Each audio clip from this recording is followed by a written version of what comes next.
petit bâtard, je t'en MC dans mon fusil à lunettes. Fais pas le temps, tu tailles comme une allumette. Du coup, je suis bon là? C'est bon. Ok, coucou, c'est moi. Mais en fait, vous pouvez venir si vous voulez. En fait, que je sois pas tout seul. En fait, voilà, tout le monde peut venir. Alors, juste 30 secondes, je suis désolée, je suis obligée de me connecter à Internet. On a un petit problème de logistique, mais on est là. Alors, en fait, concrètement, là, j'ai une personne que je vais pouvoir appeler dans 2 minutes pour me parler en direct des actions qui ont été faites devant la salle Playel. Et étant donné qu'elle est disponible que maintenant, je ferai seulement après, vite fait, un récap de la situation avec Polanski et cette question des Césars. Du coup, je l'appelle maintenant, à voir directement si ça fonctionne.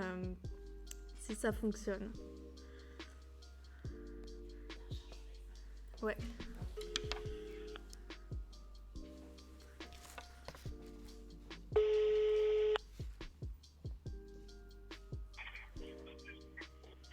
Allô? Ouais, coucou, du coup, je donne pas ton prénom. Je voudrais savoir, est-ce que ça va? Oui, ça va. Ok, Oui. super. Bon, bah, du coup, t'es en direct là sur le P8 Stream. Ok. On fait juste un test avec le chat. Est-ce que les auditeurs, vous entendez le volume de l'haut-parleur? Est-ce que vous entendez la personne qui est au téléphone? Est-ce que vous m'entendez? Alors, Coolest Monkey me dit que le son est bon. Du coup, pour te répondre à ton SMS, j'ai pas pris le temps de faire un récap de la situation de Polanski et de l'action. Je le ferai après notre appel pour donner un état des lieux. Mais du coup, voilà, là, en fait, tu peux commencer à nous expliquer ce qui s'est passé. Tu peux aussi nous faire un récap de pourquoi l'action, etc. Ok, bah du coup on est arrivé en petit groupe vers la salle Playel. Du coup il y avait la cérémonie d'ouverture des Oscars, des Césars, bon, c'est ça. Et du coup il a fallu passer déjà plusieurs barrages de police qui fouillaient les sacs et demandaient d'ouvrir les manteaux. Ok, donc et on s'est retrouvés... Quoi? C'était prévu en fait que vous soyez là. Ben non, en fait c'était pas prévu qu'on soit là, mais je pense qu'ils avaient prévu qu'il y aurait quelque chose parce qu'il y avait un rassemblement déclaré de toute manière de l'autre côté, par Oser le féminisme notamment. Ok, ouais. Voilà, du coup on s'est amassé dans un espèce de petit coin sur un carrefour et on a commencé à être pas mal. Je pense j'ai demandé un peu aux autres, apparemment on était bien 200. Du coup plutôt féministes et queer autonomes. Voilà. Ok, très bien. Et là il y a quelqu'un qui a commencé à crier des slogans, il y avait genre quelques pancartes et du coup il y a une autre personne qui a craqué un fumigène. Okay. Et à ce moment-là, ça a commencé à partir. Donc les policiers nous ont gazés avec la gazeuse à main et comme on était dans un espace très réduit, il a fallu qu'on recule un peu vite. Et apparemment, il y aurait, mais moi je les ai pas vus, il y aurait des personnes qui ont réussi à quand même à pousser les barrières pour aller sur le tapis rouge. Ouais. Et voilà. Et du coup, apparemment, ce serait potentiellement ces personnes qui se sont fait interpeller. Okay. On n'a pas le nombre total des personnes interpellées, mais entre 1 et 3 au moins. D'accord. Et pour l'instant, elles sont encore interpellées. Il n'y a pas eu de négociation avec la police? On a essayé de les faire libérer en criant « libérer nos camarades », mais manifestement, ça n'a pas suffi. Et du coup, là, apparemment, elles sont dans un commissariat, donc il y a des rassemblements de soutien. En tout cas, il y a des personnes qui sont parties devant le commissariat. Pour, voilà. En gros, c'est ça. Et du coup, après, on a voulu aller rejoindre le rassemblement de Oser le féminisme parce que les personnes interpellées s'y trouvaient en attente d'être déplacées vers le commissariat. Ouais. Et en fait, c'est là que, du coup, tout le rassemblement, donc Oser le féminisme, plus les féministes queer autonomes, ont commencé à partir dans une grosse manif sauvage sur l'avenue. Allez, et là, ça radicalise tout le monde. Comment? Grosse radicalisation. T'as vu quoi? Grosse radicalisation. Ouais, surtout que du coup les flics sont arrivés, ont balancé des palettes de lacrymo sur tout le boulevard, quoi. Donc il y a Oser le féminisme, les autres personnes et nous et tous les bourgeois du quartier qui se sont pris de la lacrymo dessus. Voilà. Ouais. Voilà, et après ça s'est un plus ou moins dispersé, du coup voilà, nous on n'est pas restés jusqu'à la fin parce que c'était un peu fatigant. Ouais. Mais ouais. Ok, mais du coup, voilà. On a eu quand même certaines camarades qui ont réussi à atteindre le tapis rouge de ce que tu me dis. Ouais, donc avoir des précisions plus tard. Mais en tout cas, là, c'est les retours qu'on a eus. Ok. Voilà. Trop cool. Ok. Et du coup, des nouvelles de ce qui se passe à l'intérieur de la salle. Est-ce qu'il y a des retentissements de l'action ou, Bah, franchement, on n'en a aucune idée. Je pense qu'on n'a pas trop eu le temps de s'y intéresser. Du coup, ce serait peut-être plutôt aux gens qui sont en train, je sais pas, de regarder les Césars ou qui ont des contacts à l'intérieur de nous dire, mais voilà. Ok, trop cool. Et bah merci pour ton témoignage. Est-ce que tu as quelque chose de particulier à parler à propos de cette action par rapport à la composition des personnes qui se sont mobilisées ou autre chose? Bah, ce qui était assez intéressant, c'est que du coup, il y avait pas mal de féministes anticarcérales et que du coup, on a pu chanter des slogans du style la prison en feu, Polanski au milieu. Voilà. Donc ça faisait un peu plaisir. Ouais. Donc après, je sais pas s'ils ont pu être repris en présence d'Oser le féministe, je suis pas sûre. Et ça chantait aussi solidarité avec les femmes du monde entier. Enfin voilà, je dirais pas les collectifs qui étaient présents, mais on était... il y avait pas mal de diversité dans les collectifs et personnes présentes, on va dire. Ok, trop bien. Voilà. Trop cool, c'est assez porteur. Est-ce que tu veux ajouter quelque chose particulier? Non, je crois que ça va. Merci beaucoup pour l'appel. Bah, merci à toi d'être en direct de cette action et puis on fait un point plus tard avec les personnes présentes sur le chat sur le contexte de cette action et du César. Bah écoute, rentre bien, prends bien soin de toi et merci pour ton engagement. C'est trop cool. Merci, salut. Salut.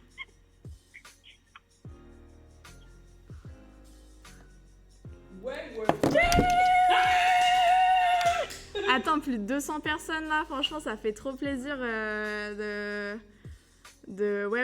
bah grave, Kairou 117, stylé d'avoir des retours des actions en direct. Ouais, j'avoue que là franchement c'était grave l'occasion de le faire. Bah ouais, nous on est là en direct, franchement on suit toutes les mobilisations. On a aussi Sachinok qui dit El famoso génie du cinéma. J'imagine que c'est l'ironie, en effet. Il est encore très comment on dit, reconnu dans le milieu du cinéma et pour son soi-disant talent, parce qu'on sépare l'homme de l'artiste en France. Oui, tout à fait. J'ai un chargeur qui se situe quelque part, mais alors est-ce que Lucie l'aurait embarqué? Oh non. Ok, bon. Bah, essaye de fouiller dans mon sac, il y en a peut-être un autre. Bref, qu'est-ce que je voulais dire? Pardon, je suis totalement perdue. Voilà, Polanski. Du coup, je peux faire un... En fait, moi, j'ai pas suivi entièrement l'histoire de Polanski de A à Z. Donc, j'ai vite fait cette semaine checké quelques infos sur toutes les problématiques autour de cette personne. Du coup, j'ai noté quelques trucs. Voilà, du coup, pour vous faire un rapide historique, Polanski, donc c'est un réalisateur franco-polonais qui a été de multiples fois accusé de violences sexuelles envers des femmes et des enfants. Du coup, pour vous faire un rapide historique, en 1977, donc il avait environ 43 ans, il a été accusé de viol sur la personne de Samantha Gamer. Vous pouvez voir les détails on a Sachena qui dit toujours séparer l'artiste du pédophile, c'est très bien dit. Du coup, voilà, vous pouvez trouver les détails de cette accusation. En tout cas, voilà, il y a eu viol, il y a eu usage de stupéfiants sur mineurs. Et j'en passe, il y a eu 6 accusations. Et voilà, et du coup là il y a eu en 1977 il y a eu un accord avec la famille pour ne pas avoir un procès public où Polanski a donné une somme énorme d'argent pour justement ne pas avoir toute une retombée médiatique sur cette affaire. C'est totalement légitime que la famille accepte, c'est pas la question. Du coup il a eu 40 jours de prison ferme, puis il a été relâché pour bonne conduite. Normalement il devait en faire 70. En 1978, du coup, il apprend qu'il risque 50 ans de prison pour d'autres affaires. Du coup, il quitte les États-Unis et il a un mandat d'arrêt international. Et du coup, à partir de 1978, il va jamais retourner aux États-Unis parce que il a été reconnu coupable en fait d'agression. Et du coup, il n'y a pas de question de débat en fait. C'est souvent le truc de il est accusé partout, il n'y a pas de débat, il est innocent. En fait, il n'y a pas de débat. La justice a déjà rendu ses comptes et il a été condamné. Mais c'est juste qu'en fait, il fuit la justice. Pour revenir sur le chat, il y a Coolest Monkey qui dit « La prison en feu, Polanski au milieu ». Un message anti-prison alors que c'est la place de Polanski et un appel à la peine de mort. Je ne comprends pas la logique de ce slogan. Alors, du coup, voilà, le féminisme anticarcéral, c'est un féminisme qui est assez en vogue en ce moment. En gros, Polanski en feu, la prison en feu, Polanski au milieu. Bien sûr, c'est pour faire une rime. L'idée, c'est pas de faire un appel au meurtre sur Polanski, même si tout à fait, sachez Nock, la pire ordure ce chien. En fait, les féministes anticarcérales, on pourra faire un point plus tard. Je pourrais pas développer aujourd'hui, mais en gros l'idée c'est qu'en fait la prison ne sauve pas des violeurs, ne sauve pas des agresseurs, et qu'en fait il y a une très infime minorité des agresseurs et des violeurs qui finissent en prison, et que très souvent la prison est un outil du système pour stigmatiser seulement une partie des violeurs et des agresseurs, et notamment les mecs racisés. Et que en fait, de toute façon, il faut penser une autre solution.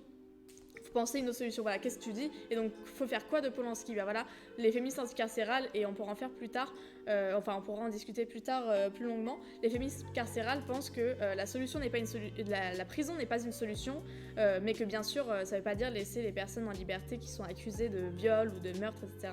Mais il faut penser d'autres moyens de réponse à cela, et notamment, déjà, rien que dans l'éducation, faire en sorte qu'il y ait beaucoup moins en fait de comportements de ce type, parce que c'est un comportement récurrent en fait, le viol et les violences sexuelles, et aussi voilà, quand l'acte est fait, penser à une justice réparatrice qui inclut les victimes si elles le désirent, et qui inclut quelque chose de fertile, de constructif, et pas une privation de liberté. Enfin ok, une privation de liberté pourquoi pas, mais qu'elle soit constructive et pas juste dans une perspective d'exploiter la main-d'œuvre, etc. Parce que voilà, la prison, ça brasse beaucoup d'argent. Oui, bon, bref, voilà, je suis désolée, je peux pas continuer sur l'anticarcéralisme, mais voilà, on pourra en parler plus longuement. Du coup, juste je continue. En 2009, du coup, il est arrêté à Zurich parce que du coup, il y allait pour un festival. À Zurich, c'est en Suisse. Il est libéré sous caution pour 4,5 millions de francs suisses, donc près de 3 millions d'euros. Donc ça veut dire qu'il a la thune quand même, justement, pour fuir cette justice. Il est assigné à résidence dans son chalet de Gstaad, je ne sais plus comment ça se prononce, donc en Suisse. Les États-Unis demandent l'extradition, qui est refusée par la Suisse. L'affaire suscite la polémique. Voilà. Et notamment, il a été soutenu par plein de grosses figures du cinéma comme Martin Scorsese, David Lynch et même Frédéric Mitterrand. Enfin, voilà quoi. Et donc du coup, 2010, c'est la fin de l'assignation en Suisse qui ne le renvoie pas aux États-Unis. Et du coup, depuis, il peut circuler librement en France, il n'y a aucun souci. La France, sachez-le, terre d'accueil pour les violeurs, c'est très intéressant. Quand surtout on a un président qui dit que le sexisme est un point central de sa campagne, mais bon bref. Du coup, au total, il y a 12 femmes qui l'accusent. Il n'est pas et que même il n'est pas seulement accusé, mais il est aussi condamné et jugé coupable. Et il a fui la justice en France, qui est quand même très différent. Et justement là, il disait je ne viens pas à la cérémonie des Césars parce que en fait, je ne veux pas rejoindre un tribunal public. Et subir un lynchage public, mais en fait Polanski fuit déjà les tribunaux juridiques en fait, donc en fait c'est un peu mignon de dire ça, mais que ce soit juridique ou public, tu les fuis tous les tribunaux Polanski. Bon du coup voilà pour un peu le rapide historique. Pour le film J'accuse, du coup, il a fait un film que J'accuse qui reprend l'histoire de l'affaire Dreyfus, un soldat français qui a été accusé illégitimement pour cause d'antisémitisme. Vous pourrez voir des trucs plus précis. Enfin, tapez affaire Dreyfus, il y a plein de documents dessus, je vais pas vous faire tout un truc, mais en gros, c'est une subtile comparaison qu'il fait. Enfin, en tout cas, ça a été repris dans plein d'analyses, comme quoi il a fait ce film en fait pour parler de lui, de sa vie, comme quoi en fait lui il est condamné comme étant coupable de crimes sexuels et sexistes envers des femmes, mais que voilà en fait c'est un grand innocent. Du coup c'est vraiment salir en fait c'est salir l'histoire, non pas que je sois conservateur ou quoi que ce soit, mais juste en fait se réapproprier une histoire d'une condamnation injuste pour symboliser la sienne, alors qu'il est un criminel qui a reconnu ses actes en 1977. Juste en fait c'est intolérable. Ensuite voilà, et que du coup en fait il y a certaines critiques qui vont dire en fait c'est une censure de l'empêcher de faire des films. Parce que voilà, soi-disant en fait il faut penser l'artiste avant l'homme, je sais pas quoi. Et du coup moi et plein de féministes, ce que nous disons en fait c'est que donner de la visibilité à cette personne, c'est censurer, c'est illégitimer la parole de toutes ces femmes déjà qui l'ont condamné d'agression sexuelle, de viol, d'usage de stupéfiants sur leur personne. Du coup en fait c'est juste censurer la parole de beaucoup de femmes, c'est aussi les illégitimer.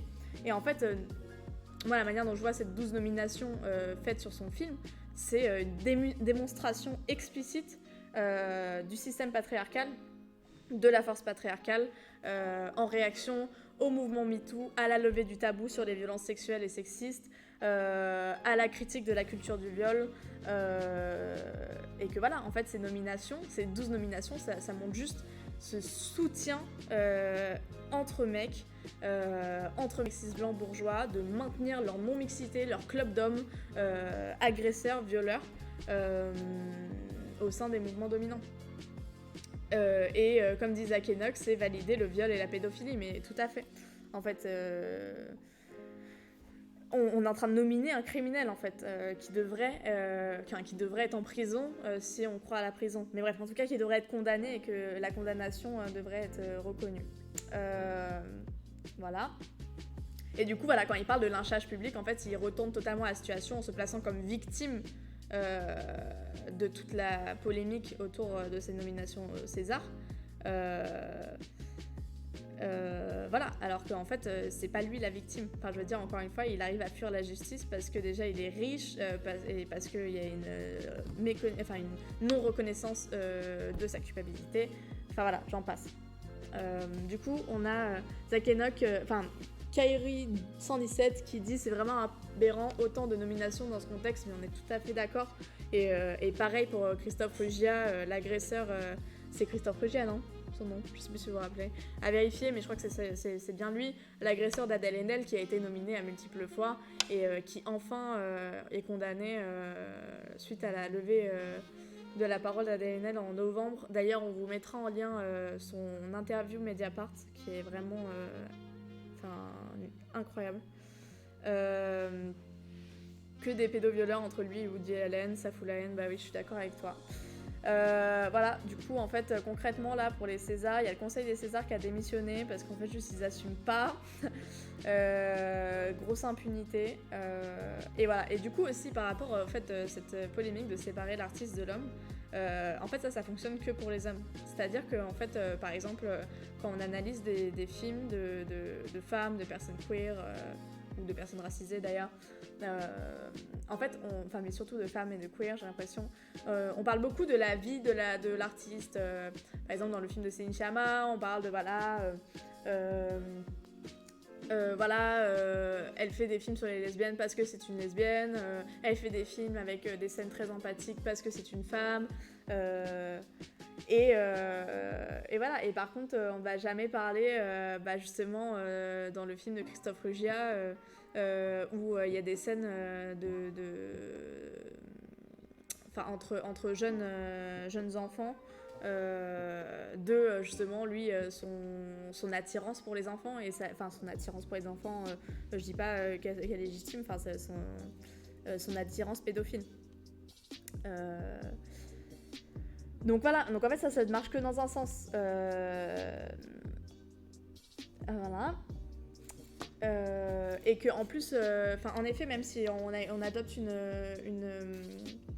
une approche anticapitaliste et antisexiste bien sûr, en fait on peut encore moins, non pas qu'il y ait de hiérarchie, mais on peut encore moins séparer l'artiste de l'homme quand il bénéficie de retours matériels, financiers sur ses films. Enfin là, c'est-à-dire qu'en fait, les films de Polanski brassent énormément d'argent et il est encore en liberté et il bénéficie de cet argent alors qu'il ne devrait pas.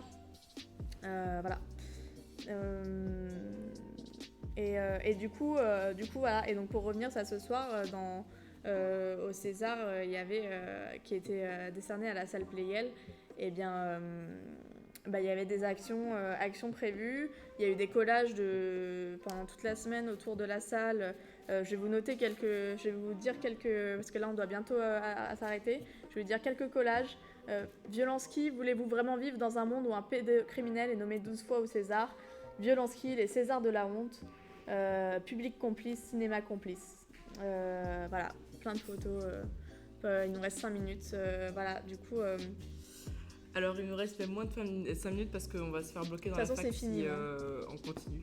Donc on fait un petit mot de conclusion? Ouais, grave. Bon voilà, en tout cas, juste pour finir sur ça, ouais. Zach et Enoch, t'as raison, ils sont cancel direct et juste on vous invite en fait à interpeller sur Twitter les directeurs des Césars, Florence Foresti qui présente les Césars, enfin voilà, toutes les personnalités qui sont reliées de près ou de loin à ces Césars pour justement dire en fait c'est pas possible, ça doit être condamné et genre c'est pas une position morale que de condamner Polanski, c'est une position juridique et qu'il a déjà plaidé coupable et il est déjà accusé et condamné et que voilà, c'est tout ce que j'allais dire. Donc pas ouf quoi.